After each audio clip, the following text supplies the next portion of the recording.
প্রয়াত জনপ্রিয় ললিতাজি হৃদরোগে আক্রান্ত হয়ে জীবনাবসান অভিনেত্রী কবিতা চৌধুরীর।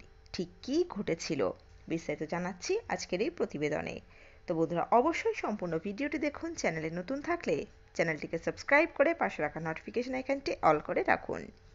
আর আপনারা কোন জেলা থেকে আজকের এই ভিডিওটি দেখছেন, জায়গাটির নাম আমাদের কমেন্ট বক্সে কমেন্ট করে জানান, যাতে করে আমরা আপনাদের ধন্যবাদ জানাতে পারি। অভিনেত্রী কবিতা চৌধুরী, যিনি এখনও তার টেলিভিশন অনুষ্ঠান উড়ান এবং একটি ডিটারজেন্ট পাউডারের বিজ্ঞাপনে ললিতাজির চরিত্রে অভিনয়ের জন্য সুপরিচিতা। বৃহস্পতিবার মারা গিয়েছেন তিনি। কবিতা চৌধুরীর ভাগ্নে অজয় সায়াল একটি সংবাদ মাধ্যমকে জানিয়েছেন যে অভিনেত্রী হৃদরোগে আক্রান্ত হয়ে বৃহস্পতিবার রাতে অমৃতসরে মারা যান। সর্বভারতীয় সংবাদ মাধ্যমকে অভিনেতা আনন্দ দেসাই বলেন, আমি আজ সকালে জানতে পেরেছি যে কবিতা আর নেই। গত রাতে তিনি মারা গিয়েছেন। এটা খুবই দুঃখজনক ঘটনা। তিনি ন্যাশনাল স্কুল অফ ড্রামায় আমাদের ব্যাচমেট ছিলেন। আমাদের প্রশিক্ষণের সময় আমরা 3 বছর এনএসডিতে একসঙ্গে পড়াশোনা করেছি। কবিতা, আমি, সতীশ কৌশিক, অনুপম খের, গোবিন্দ নামদেব একই বেঁচে একসঙ্গে ছিলাম। আরও বলেছেন, কয়েক বছর আগে তার ক্যান্সার ধরা পড়েছিল। আমরা তারপরেও দেখা করেছি, কিন্তু তিনি এটি গোপন রাখতে চেয়েছিলেন, তাই আমরা এটি সম্পর্কে কখনো কথা বলিনি। তিনি মূলত অমৃতসরের বাসিন্দা এবং সেখানেই মারা যান।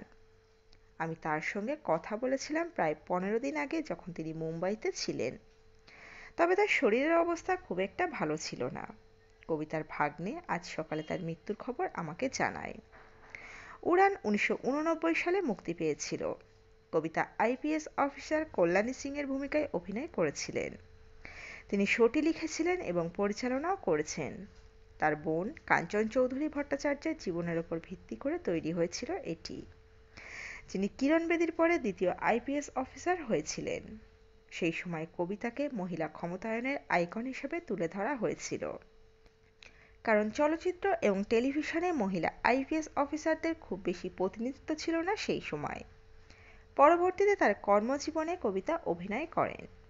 কবিতা 1980 এবং 1990 দশকে বিখ্যাত বিজ্ঞাপনগুলিতে ললিতাজির চরিত্রে অভিনয় করার জন্য পরিচিত ছিলেন। এখানে তিনি বুদ্ধিমান গৃহিণীর ভূমিকায় অভিনয় করেছেন, যিনি তার অর্থ ব্যয় করার সময় ন্যায়বিচারী এবং সর্বদা সঠিক জিনিস পছন্দ করেন। বিজ্ঞাপনে তার চরিত্র সম্পর্কে কথা বলতে গিয়ে তিনি সংবাদ মাধ্যমকে বলেছিলেন, ললিতাজির মতো চরিত্র যা আমার ব্যক্তিত্বের সঙ্গে হয়তো খাপই খায় না, তবু অনুভব করেছিলাম যে আমি একটা কণ্ঠ হয়ে উঠতে পেরেছি। করোনা মহামারী চলাকালীন দূরদর্শনে উড়ান পুনরায় সম্প্রচার করা হয়েছিল। সেই সময় স্মৃতি ইরানি বলেছিলেন, কারো কারো কাছে এটি একটি সিরিয়াল ছিল, আমার কাছে এটি এমন মুহূর্ত যা নিজেকে মুক্ত করার আহ্বান, যা আমি কোনোদিনও ভুলব না। তো বন্ধুরা, এই পর্বে ছিল এতটুকুই। দ্রুত ফিরে আসছি এরকমই নতুন কোনো পর্ব নিয়ে। অজানা গল্প চ্যানেলের সঙ্গে থাকার জন্য সকল দর্শক বন্ধুকে অসংখ্য ধন্যবাদ। দেখতে থাকুন, চোখ রাখুন অজানা গল্প চ্যানেলে।